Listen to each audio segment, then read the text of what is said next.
Cindy's Kitchen. Thank you again for watching so many of my videos. I enjoy making them. And as I mentioned on my apple cake video, my apple hill cake video, we went to our church's Junkatique over the weekend. And when I go to yard sales, thrift shops, I love to collect old cookbooks because you never know what you're going to find.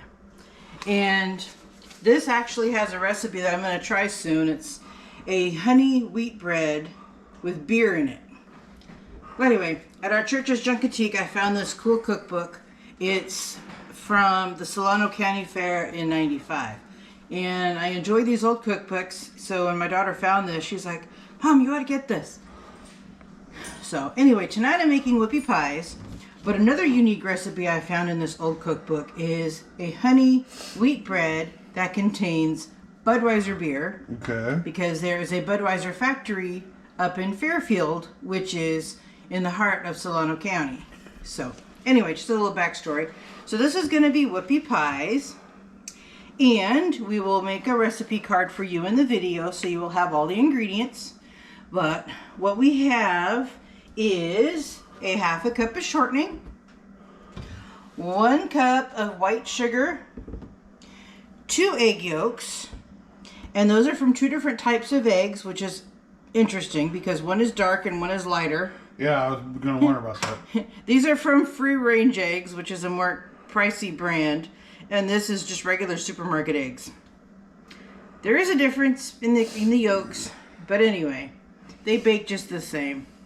And then we have 5 tablespoons of cocoa powder. Okay. And I think I shorted the cocoa powder, so let me add that tablespoon before I forget. I thought it was 4, but it's 5.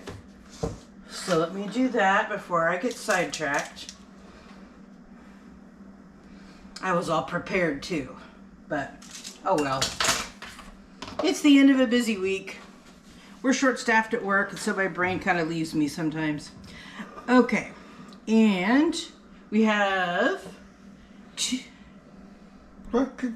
cups of flour, just regular flour, and a teaspoon of baking powder and a teaspoon of salt, a teaspoon of vanilla, a cup of milk. So this is going to make the cookie portion of the whoopie pies, and then while they are baking, we'll make the filling. So to begin, we're going to put in the shortening into the mixing bowl. So that's that. Let me scrape this off.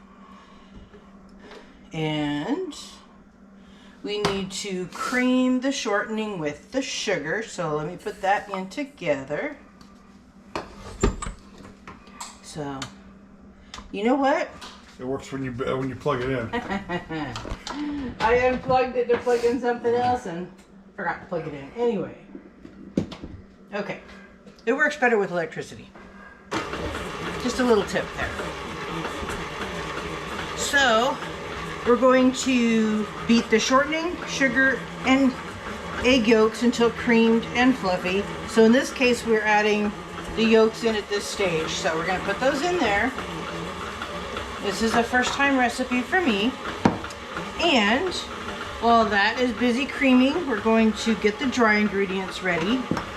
So we've got the flour and the cocoa powder. And actually, it's saying to sift the flour, so let me grab the sieve. I have a sifter, but I like this better. So, we're going to sift the flour and the cocoa. This just helps to filter out the larger particles. And when I sifted the cocoa powder earlier, it was kind of gritty at the bottom, so it is good to sift. So I'm going to do that. And see, there's always going to be some gritty, larger particles. And then the flour. powder into the flour. Let me get that straight here. I am inhaling cocoa powder. Salt and baking powder. We did have one batch of baking powder that really got lumpy, so it really helps for silkier batters to actually sift your ingredients. All right, let me stir this down. Stir, stir, stir. You always want to scrape down at least a couple times in each stage of your recipe, just to make sure. Look at the rich yellow yolks. Oh, wow. It almost looks like butter. All right, so while that's doing that, let me stir up the dry mixture. And this is added to the creamed mixture alternately with the milk. All right, so let me move that out of my way here. And it looks like it's ready to be mixed. Let me just scrape down the beater. All right.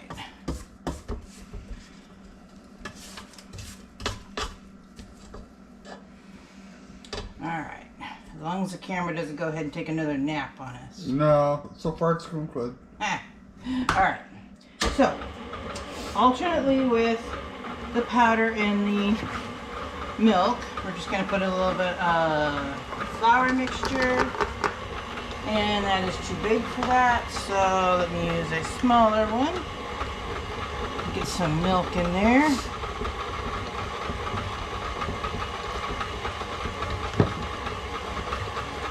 It's now about the consistency of biscuit dough. So you're just putting a little bit at a time each. Yep. Just alternate between the two different types of ingredients. And I'm going to throw in the vanilla, because it says to put that in also at this stage. Ooh, now it looks like frosting almost. A little more milk. Flour mixture.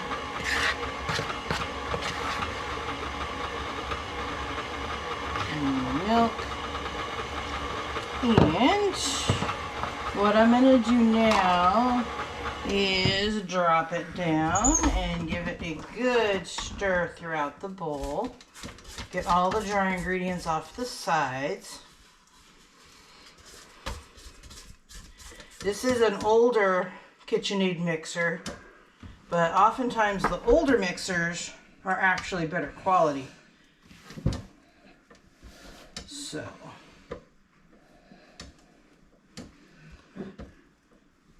as we find that the appliances that we got for wedding presents over 30 years ago last longer than some of the more recent appliances we've gotten.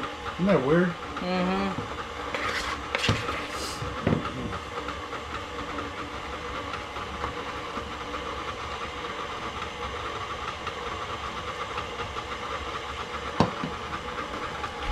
Like we're just now getting to the point where we're having to replace our blender that we've been using for 30 years. Oh, wow.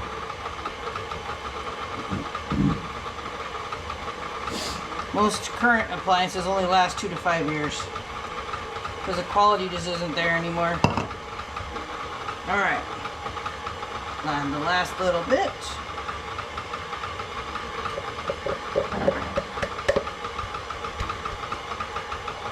That was our ice maker, that big thump.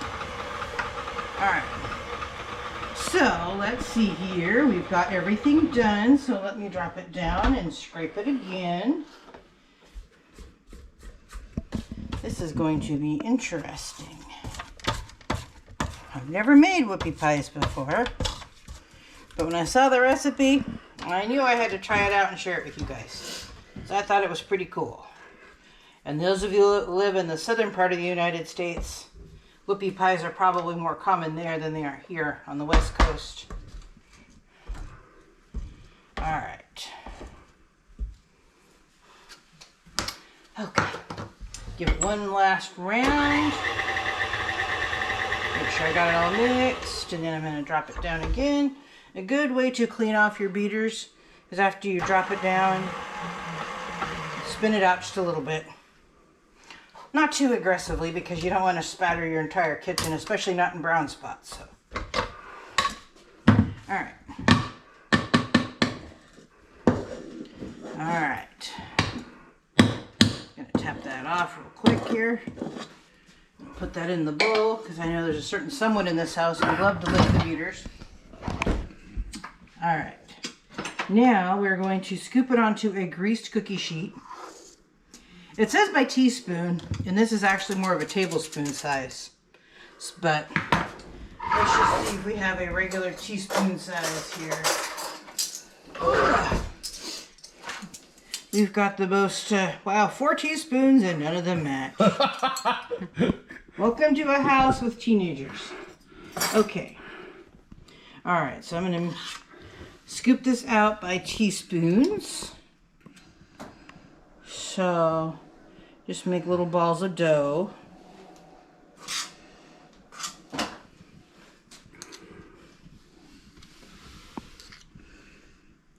Trying to make them rounded.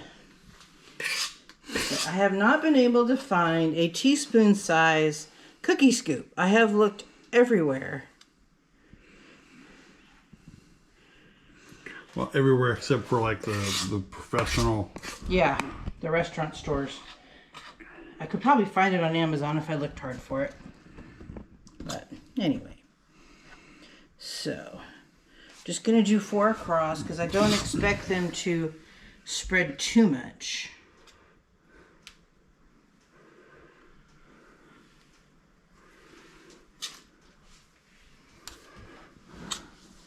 Alright, so we're going to go ahead and continue scooping, and make sure you like and subscribe and share to your friends and give us your feedback, and we'll be right back with you. And we're back, and I have scooped out a total of 3 trays of 20 cookies and 1 tray of 8. And that's all from that little batch of dough. So I had 2 full pans baking already, and they'll be ready momentarily. And then I will put these in the oven, and then while the other one's cool, we will get the frosting made that goes in the middle. So we'll pause for just a sec, and then we'll get the cookies out and show you the fresh baked yumminess. Anyway, we now have 3.5 pans of baked cookies. So we have 60 and 8. So, if 2 cookies make a whoopie pie, how many whoopie pies would that be? 34. Unless it's the new math, but I don't use those calculations. Okay. So, anyway, for the filling, we're going to need a 1/2 cup of butter or margarine, 2 cups of confectioner's sugar, otherwise known as powdered sugar, and 2 egg whites, which we have left from the first part of the recipe, a dash of salt, and a teaspoon of vanilla. So let me gather those ingredients and I'll be right back. We have the ingredients for the filling, and it says to put all the ingredients for the filling together and then mix. So we have the 2 egg whites that were left behind when we took the 2 egg yolks. There's no one left behind here.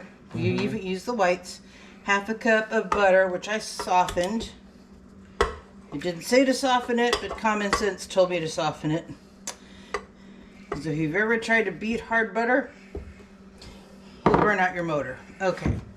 And then we have 2 cups of confectioner's sugar, which is this fluffy white stuff. Powdered sugar. Gotta love powdered sugar. So I'm gonna go ahead and start this mixing just to get the that part done. Get it started mixing. I'm gonna put the 1 in.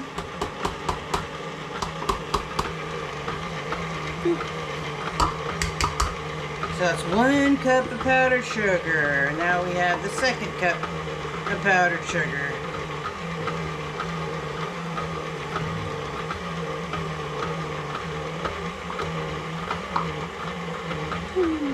Alright.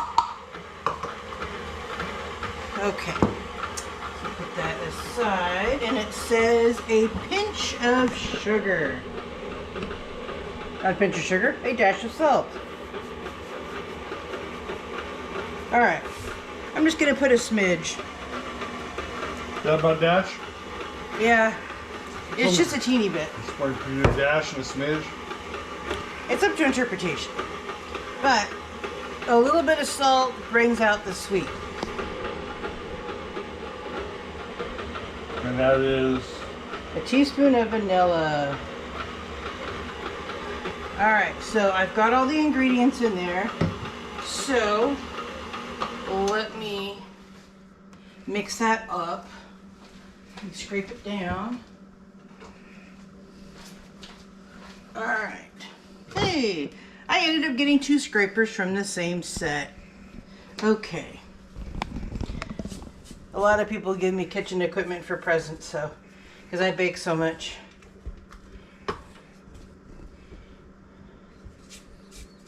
Alright, so we scrape this down, and then I'm going to whip it. And whip it good to make it nice and fluffy. Just like Mr. Iglesias. You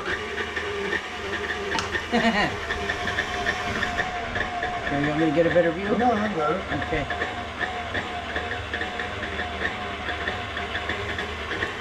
It says to mix it till it's fluffy like frosting.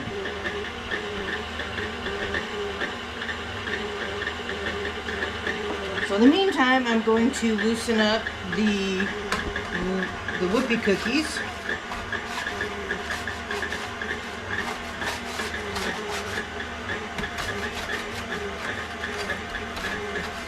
And just like you do with toast making grilled cheese, try to find pieces of cookie that look the same size.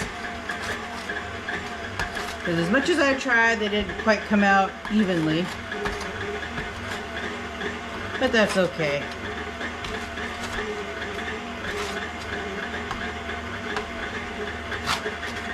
It's a learning curve when you make something for the first time.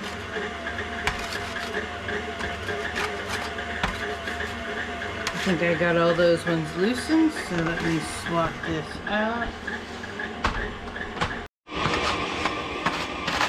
Alright. Okay.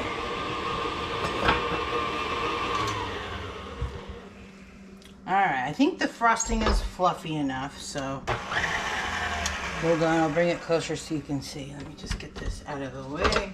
Oh, wow. So, I had to beat it pretty well. We have too many English majors in this house for me to say to beat it good. Yeah, you need to beat it well. Just beat it. Beat it. Alright. Alright. So, I have a spreader. So I'm going to use that to frost my whoopie cookies. And let me get a plate to put them on. Alright.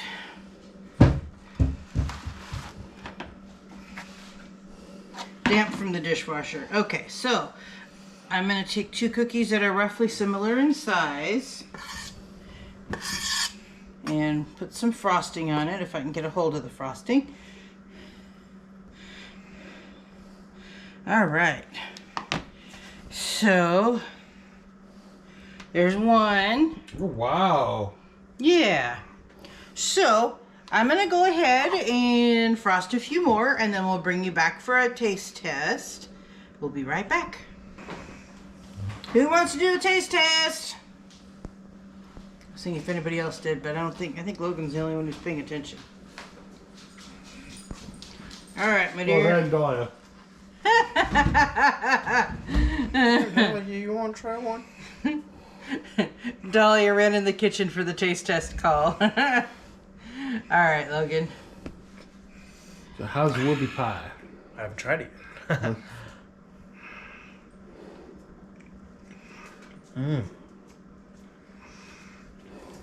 That's good. Cooked are nice and little crunch on the outside, and it's got the nice filling. I can only drop some. That's why Dolly is here. We don't have a 5-second rule in our house. We have a dog. Anyway, thank you again for joining us. And make sure you've liked and subscribed and share this video to your friends and leave us a comment. And join us again soon. Thank you for watching Miss Cindy's Kitchen. To get more recipes like this one, subscribe to the channel and hit the bell for notifications when new videos are uploaded. Share it out to your friends, family, neighbors, and leave us a comment to let us know how this recipe worked for you. And don't forget to hit that like button. Again, thank you for watching Miss Cindy's Kitchen.